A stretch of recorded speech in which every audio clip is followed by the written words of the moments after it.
I'd now like to introduce the two Kens, who are going to talk about how we can be safer in this era or time we live in. So, gentlemen. Thanks, Ellen.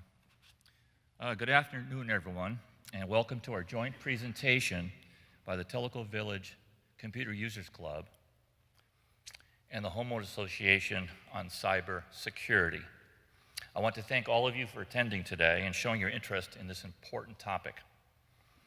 Cybersecurity is a very large and complicated subject. This presentation was developed over the last several months by Ken and myself. And as such, we will be sharing the stage today, so basically it's going to be the Ken and Ken show.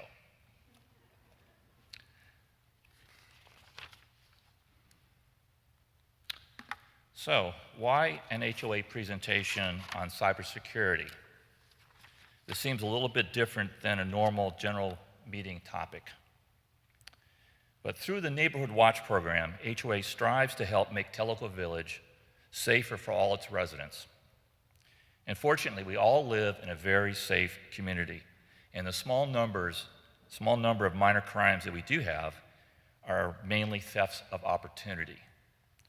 And what I mean by opportunity is such as leaving an unlocked vehicle in the driveway at night, tools left out at a work site, items on a dock, things like that. And so a major function of Neighborhood Watch is to provide homeowners information and preventative suggestions to help protect themselves, such as telling neighbors your traveling plans, closing garage doors, locking car doors, and things like along those same lines. Now, the cyber world is similar, mainly crimes of opportunity, inadequately protecting your data security, and part of living in the digital age is understanding that our private information is now more vulnerable than ever before. While companies and institutions are constantly working to protect themselves with increasing security measures, each of us must play a role in this fight as well.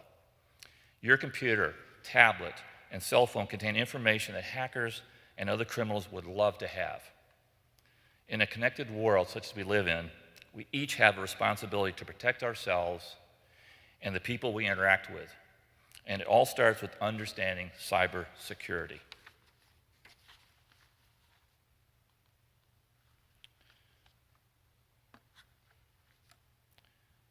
Our presentation is designed not to scare, but to make people aware of the risks. And hopefully, once you're aware of the risks and some ways to increase security, it will be easier to protect yourself.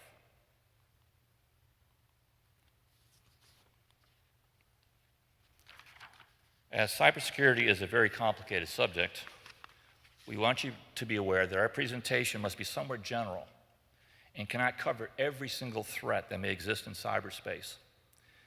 But we feel this presentation will provide you a good start in the education process and a good jumping off point for further research you may want to do.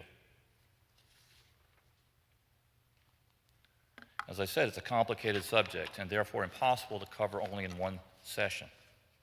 So we have broken it down into 3 sessions in smaller pieces. And the first part is today's presentation, which will provide introduction into cybersecurity and just how big is this issue. And it will provide some suggestions to improve your security.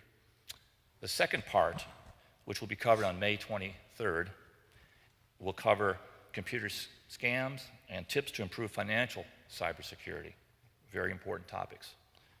And sometime this summer, the Neighborhood Watch will conduct a workshop with vendors to provide various methods to protect your home, from simple, being less expensive,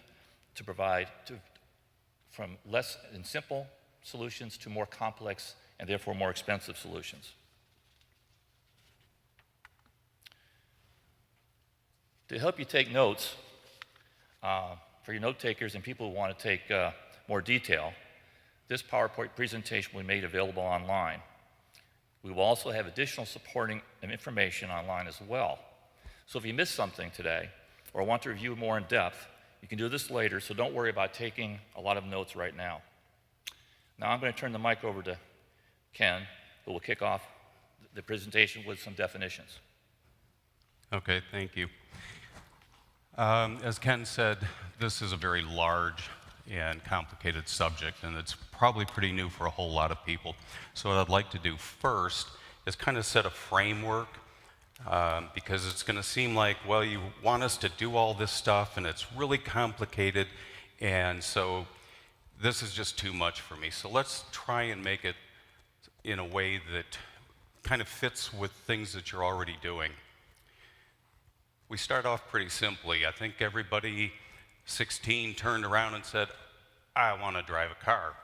And this is just going to be fun. We're going to grab our keys, we're going to go, get out, won't be doing with the rain today, and so on.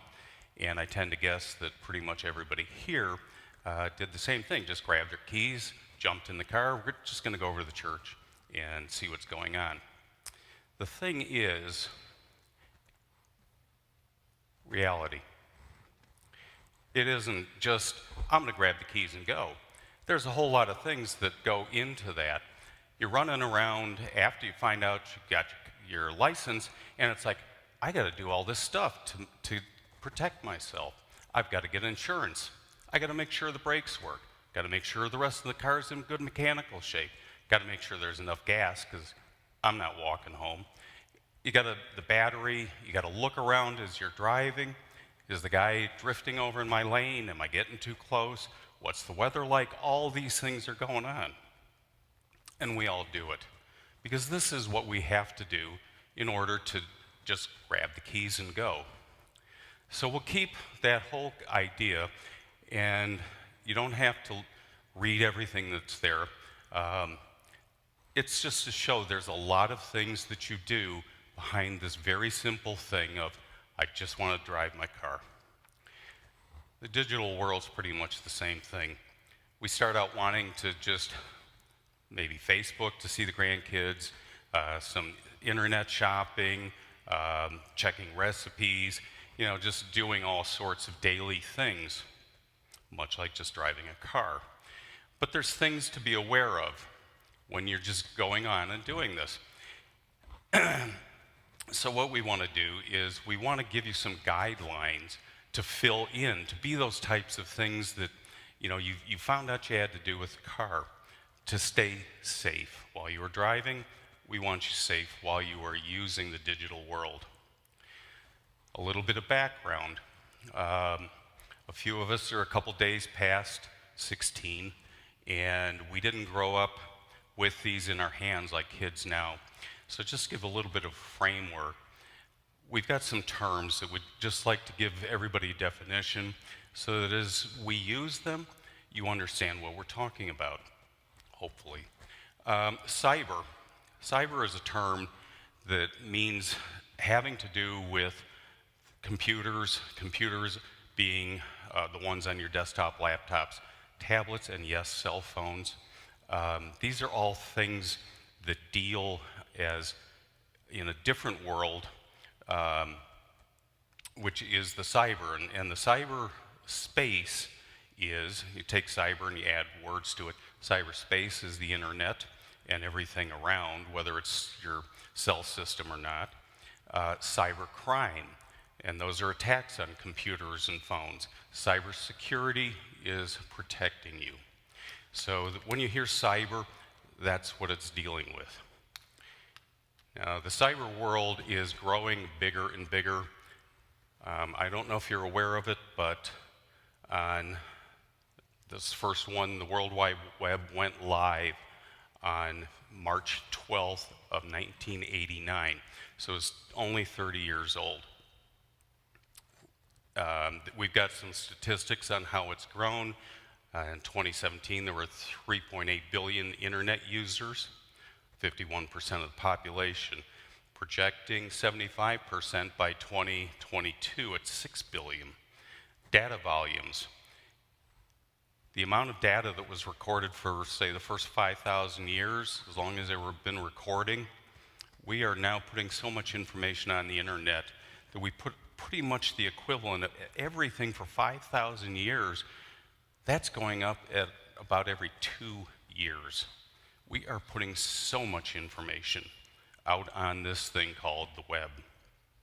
And so, which is great because that gives us access to all that information. But it says that this is a really big thing. Data volumes are going up as we use more and more devices like phones and so on to do things as we do.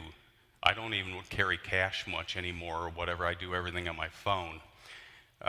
Wearable devices, things like Fitbits and other devices are tagging into this, hooking into your phone. Things are just getting more and more meshed around us. And so the world is looking at 300 billion passwords globally by 2020. Now that's only a little over a year from now.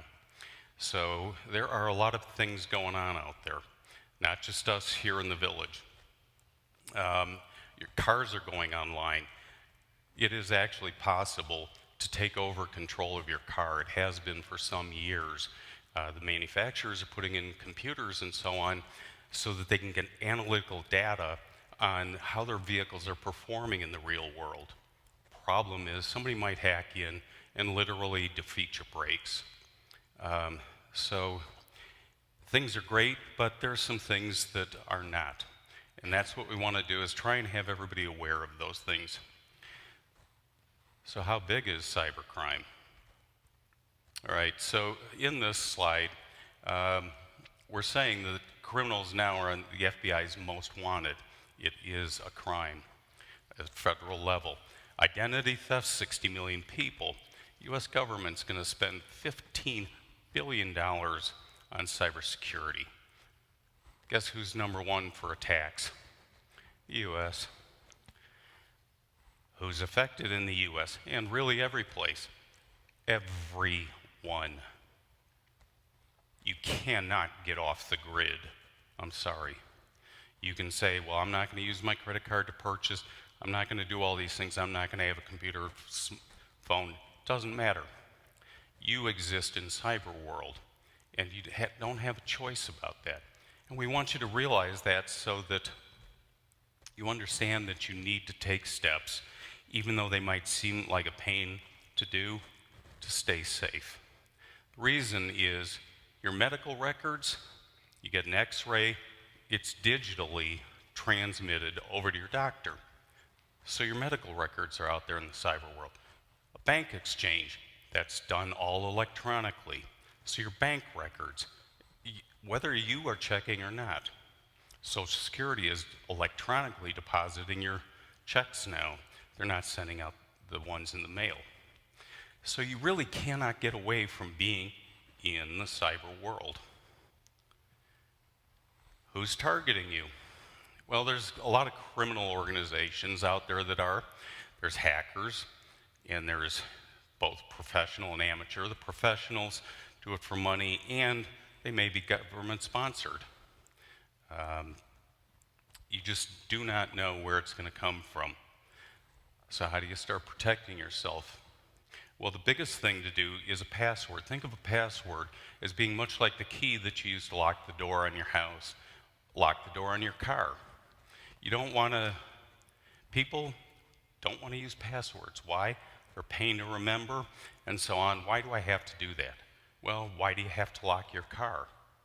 So you really do want to start working on passwords. And the cartoon is kind of an amusing thing with the woman saying, and it could be a guy, so we don't want to start that, saying that my password is again. Whenever I forget my password, computer message says, try again.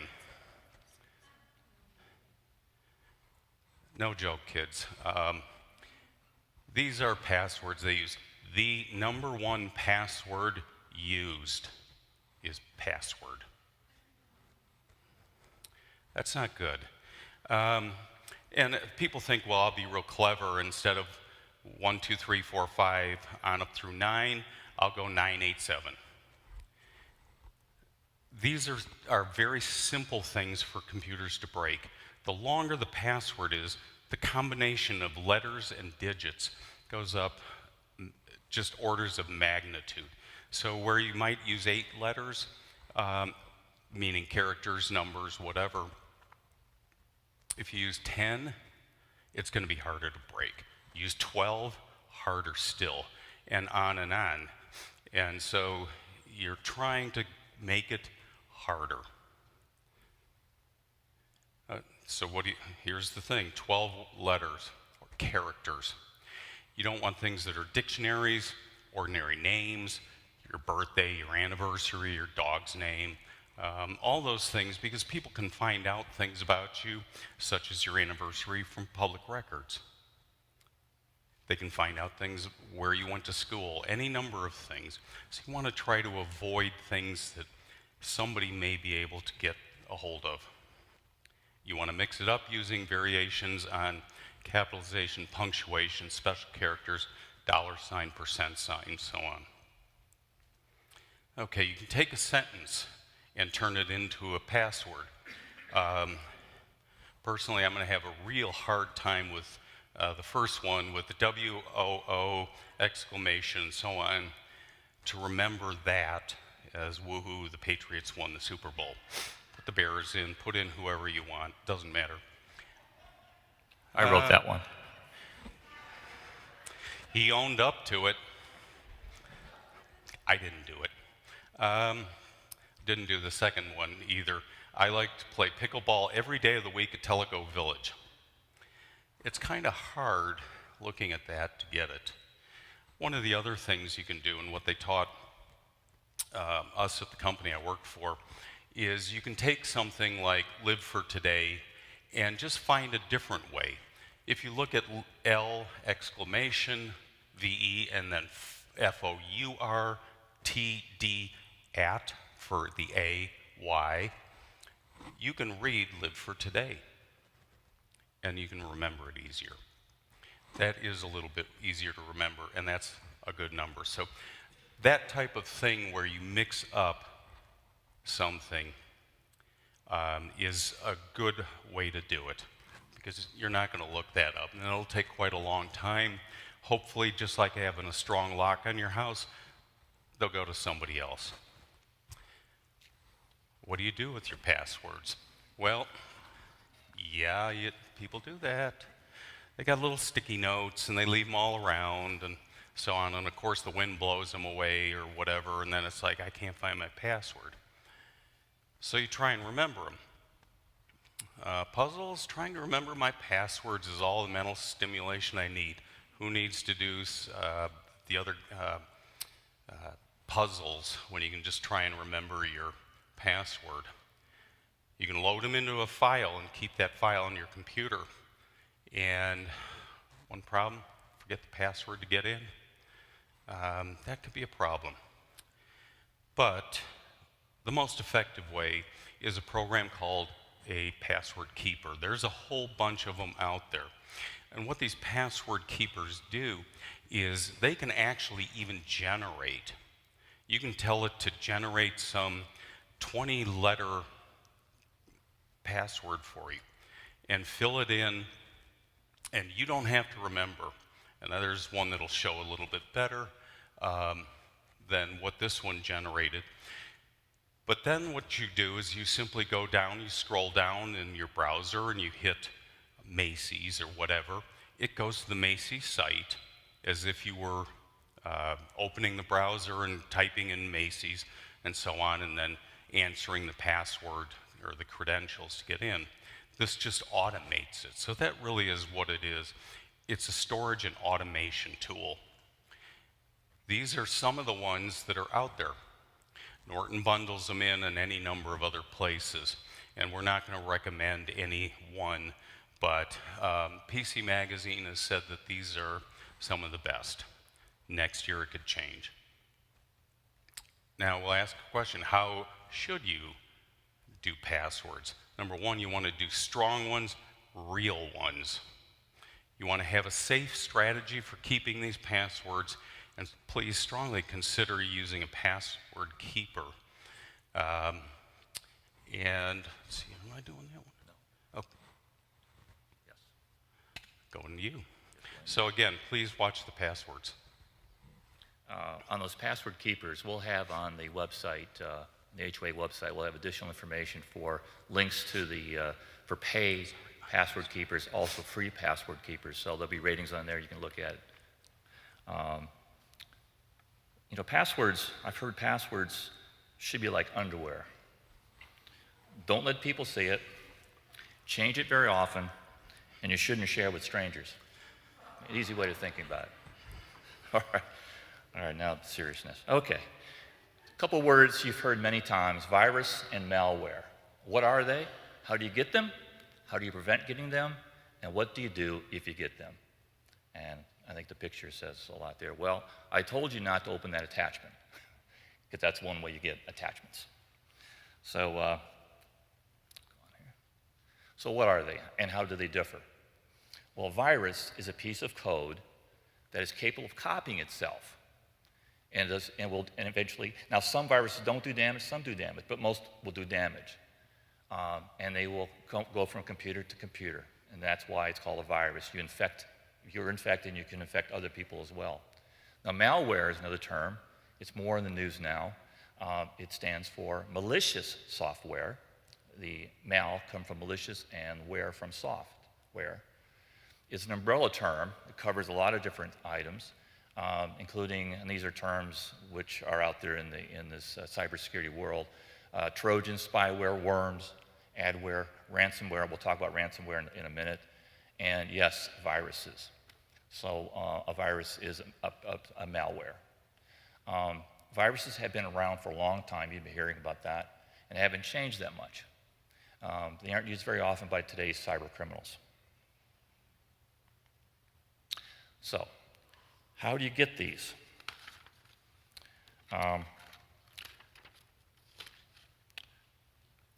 One way is through downloads. Anytime you're downloading, you should perform a scan on that download. You should know where that download's coming from. You should think about if you're going to download a pirated movie or music files. You've got to think about where the source is coming from before you actually want to do that. Think twice. On emails, another way to get these viruses and malware. You should never open an attachment from someone you don't know, from an unfamiliar email address. And even if you know that person, don't make the mistake of trusting that just because it seems to be coming from someone you know. They could have a virus in their system, not even know it, and pass it to you. So be careful there as well. If it looks suspicious, a good rule of thumb, it looks suspicious, don't open the attachment.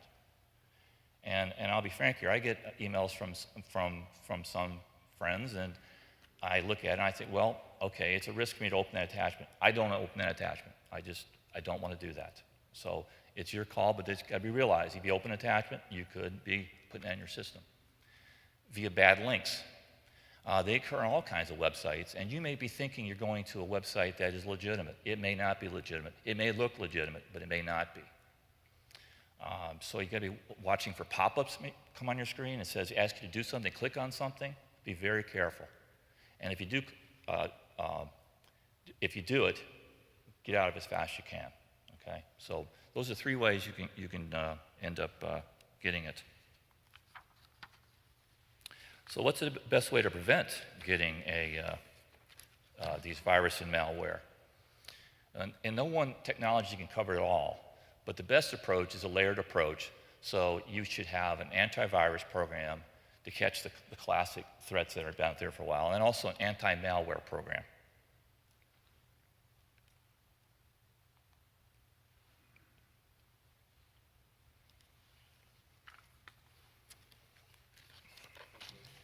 Some number of years ago, they'd start talking on TV about some virus, a Trojan horse, hitting computers and causing all sorts of problems.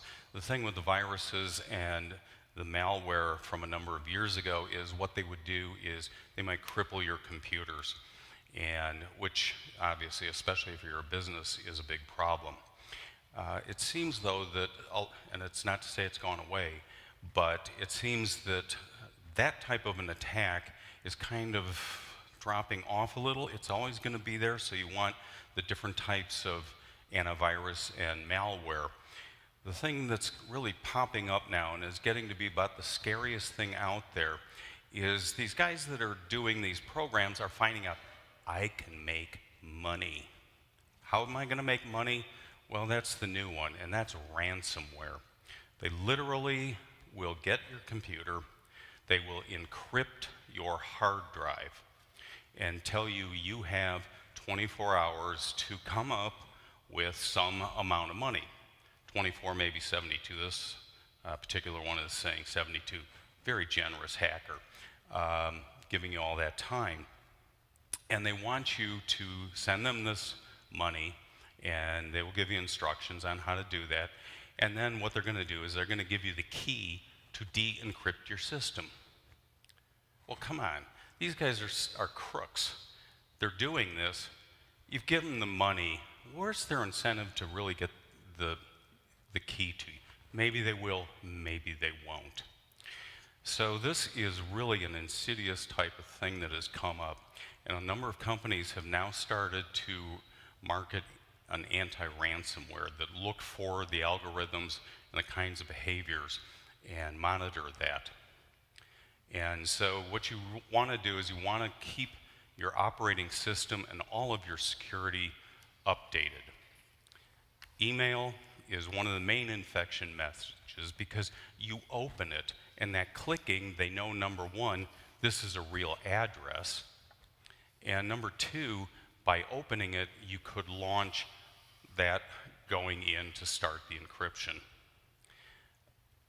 One of the things that you want to do to protect yourself is back up your computer. And you cannot back up your computer on that same drive. It's just not going to work. What you have to do is purchase an external drive that plugs in. Windows and Apple both have backup software, although Apple backs up to the cloud. You want to have this off of your computer and then unplug it so that when they attack your computer and encrypt everything, they don't encrypt that second drive. And that's also using cloud services. Like I said, Apple does it. Now, I will tell you right now, I back up my computer 3 ways. 6:30 in the morning, it backs up to one drive. 6:30 in the evening, it backs up to another drive. And once a week, it backs up to the cloud. But I also have 2 hard drives that are clones of my drive. So if somebody hacks and locks my system up, all I have to do is throw in the other hard drive, and I'm good to go. So there are ways to protect yourself. You don't have to be as extreme as I am, but you have to do something to really give yourself some security. So what do you do if ransomware gets you? Call the police, obviously, because this is as much of a break-in as somebody coming through your front door. Don't pay the ransom, because as I said, their goodwill, the goodwill got them hacking your computer. So even if they can't, the police can't, catch these guys because they're not physically there, you have a record of that. And it helps try and develop some of the information as the police feed out and the information, and companies then gather that information to help them spot these types of things to make more effective anti-ransomware. So you have antivirus, anti-malware, and anti-ransomware. And it might seem like a lot. There are some programs that roll this in. However, it's like anything. One company may do well at certain things, another company at something else. I run 6 of them because there are just so many different ways. And so again, your safety net is always your backup. Just like you bought car insurance just in case you had an accident, well, just in case you get attacked, whether it's the traditional virus or ransomware, that backup is like car insurance.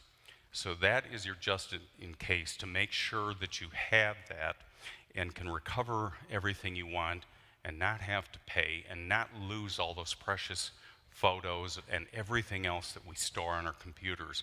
Even if you don't think you use it for a lot like a business, you have got some things. I saw one guy had 20 years of his pictures and lost them all. And you really don't want to see that.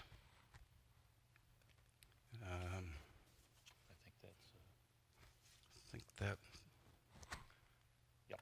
that's yours. Okay, we've been talking mainly about computers, desktops and laptops, things like that. But what about other devices? Phones, iPads, tablets, devices like that. Well, remember that a smartphone is a computer, and it uses many of the same types of protective programs to shield you. And one of the big things you got to do with these devices is when you see there's an update. If you have auto updates implemented, you should do that, have auto updates. But if it's waiting for you to do something, make sure when you see that, process that update as soon as you can.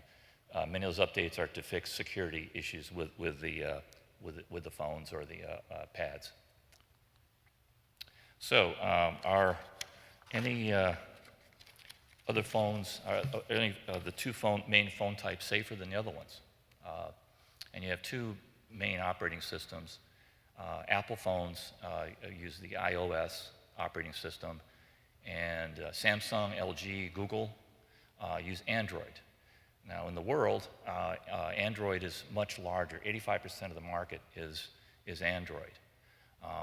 And if you're targeting someone, well, your biggest threats can be who's using what it was most widely used phones, and it's Android. So that would be kind of a target on their back. And that's why Windows is the most attacked operating system as well.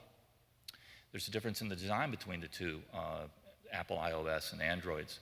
Google designed Android to be more open for maximum flexibility. And that's lots of benefits to users and developers by doing that, but it also means that the platform you're using is more open to attack.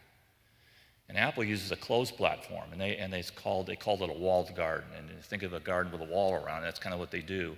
It's a closed system, so the carrier or the service provider has a lot of control over that application content and restricts access as well to non-approved applications or content. So bottom line, both can be hacked, but the bottom line is Android is the biggest target for hackers by far. So here is some settings that you could use to help secure your iPhone, iPad, and some of these you've probably already done. Some you may not. You may want to consider them. I mentioned number 2 there, making sure your automatic iOS updates are turned on. Set a strong device passcode, not like 123 or something like that.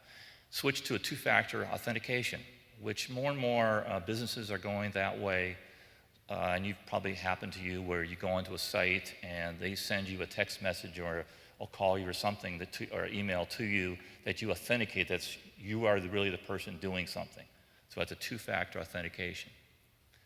And there's also a feature in there to change your reused passwords. It has a feature called auditing, and it will watch that for you. There's a lot of detail here, but those are interesting. You can go again online and take a look at this slide that we've recorded, and you can take a look at it on your devices. Android phones are a lot of the same things you need to do. You buy smartphones from vendors who release your patches quickly. Not all of them will release those patches. So if you buy from somebody, a small computer company, a small phone company, they may not release the patches as quickly as Samsung would. So that's something to watch. You lock your phone, 2-factor authentication. Try to use apps from the Google app Play Store. They've been vetted a bit. We've talked about, we'll be talking about VPNs. Turn off connections when you don't need them. And if you don't use an app, just uninstall it. Very simple things to do. Back to you.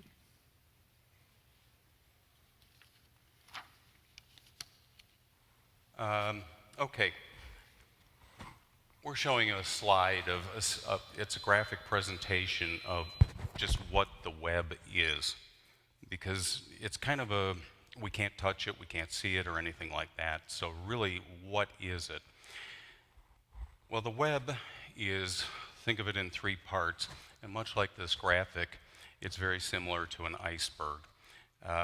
We deal on the surface, which is the cloud, and when you send out your emails, and you just do all the things where you type in some web address in your browser and go there. There's a second part of the web, and that is called the deep web. Now, the deep web, you need different software to even access, because the deep web functions for business. This is where the banks and the medical records and all the things are transacted. So that is layered away from the net as you would see it. And so this is where, again, unless you have the software, special browsers, if you will, to access that and know those very specific addresses, this is not something you're going to do. But when you do a PayPal, you buy something and you do PayPal, PayPal is running that not on the surface web, but they're running it on the deep web to help protect. So that's where all of that is running. The government resources, the academia, and so on, all your businesses are running. But there's another part, the dark web. And the dark web is a much nastier place. You wouldn't survive very long at great depths. Well, you don't want to go deep into the web either, because it's absolutely crushing there. What's there? Hackers, where you can get anything. I'm going to just cover, because I covered the first two, the dark web is, again, there's special software to get to it. And think of the dark web as almost a bazaar where people set up kiosks or whatever to sell stuff. What are they selling? Guns, kids, drugs, murders, you name it. If it's illegal and so on, that's where people are going to go to find these things, is on the dark web. Now, the dark web will collect all sorts of things.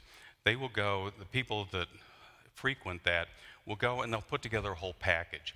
When you go for credit, they ask for security questions, street that you lived on, and all these other things. Mother's maiden name, high school, and everything else. These are all public records. So what they do is they gather up all these public records. Quick aside on that, if you're ever trying to travel and you're in Europe and you're trying to come back and you're at the gate and you've lost your passport, how are you going to get home? Well, they're going to ask you security questions. They'll give you 4 cars. Which one did you own? They know the answer because they look it up. So there are these random questions. In the dark web, they gather that information so that they can take your social security number and they package it with those security questions, and they have this really nice package that they have, which is you. And so this is out of AARP. They were talking to a couple guys that have reformed, and one of them was talking about how somebody on the web decided to go legitimate and was selling these packages for $2.95. That's how much you're worth. So you want to, on your dark web, your basic safeguards, freeze your credit bureaus, which we'll cover next time, monitor all your accounts, and we'll cover that, and use the password manager. That's yours.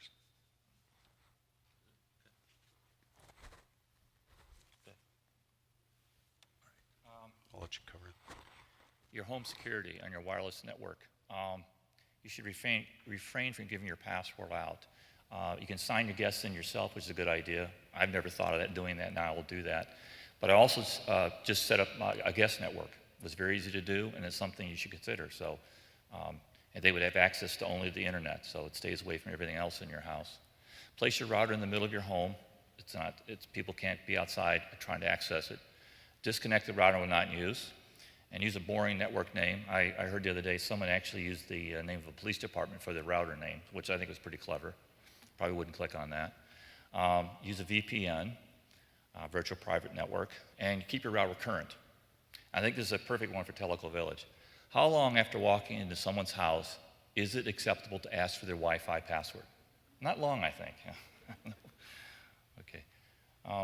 VPN, I mentioned that a minute ago. Virtual private network. You can think of this as a tunnel. It's a tunnel between your computer and where you're connected to shield you from hackers. There is a fee for this, and usually there's a little bit of slowing on your system if you do this. HTTPS, and why should I care? What is it? It's Hypertext Transfer Protocol Secure. It's a way to secure a pipeline between you and where you're trying to get to, and it basically helps prevent hackers from listening on eavesdropping on what you're doing. In a simple way to see this is when you go to a website, and this happens to be American Express, you'll see on the web address HTTPS, and on the left side you'll see a lock symbol. So if you see these things, generally it's a secure line, and you should be somewhat confident that that will go through and not be hacked. So if you don't see that, then question what's going on here before you put your information into the system. Okay, conclusion here. The main point is you need to take charge to keep you safe on the internet. And some key points to take away from today's presentation, and there's some simple things to do as well. Use strong passwords and keep them current. Always keep your security software up to date. If you get a notice that it should be updated, update as soon as possible. Be careful online. Don't click on suspicious links. Make sure your financial information is to be entered on a secure HTTPS link and lock symbol. There are no 100% guarantees of keeping safe. For every lock made, there is someone immediately trying to pick in and break it. Keep a strong password on your home network. Consider setting up a guest network if you haven't done already. Think about a virtual private network. Again, a secure pipeline to protect your communications. And lastly, as Ken talked about this, as a safety measure, remotely back up your computer any valuable data that could be lost if a ransomware attack were to happen to you. In summary, I know we've covered a lot of ground here today, but hopefully we've achieved our goal of not scaring you, but making you aware of some of the potential risk and what you can do. And it will be easier to protect yourself being knowledgeable in these issues. Okay. So we've mentioned that the information, the presentation, and also additional information will be available on the HOA website. And you go in the HOA news down to the general meetings, and it'll be in that area. So it'll be up there in probably a week. It'll be up there, loaded up, so you can look at it then. Why don't you cover this about that, don't you? Okay. We're also going to put it on the TVCUC website as well, and so that you have access to it. In the upcoming, we're going to be covering the more mobile side of things, which are your iPhone and shopping and so on, and some basics. So be looking for more information coming up. This is really important to keep you guys safe. And one last thing, if anybody does have any questions, I will be around afterwards. And don't forget the Tellico Village University. They have classes as well that in the areas. For instance, they had one on iPad, iPhone, online shopping, and Windows 10 basics. So there's many ways of getting education on this.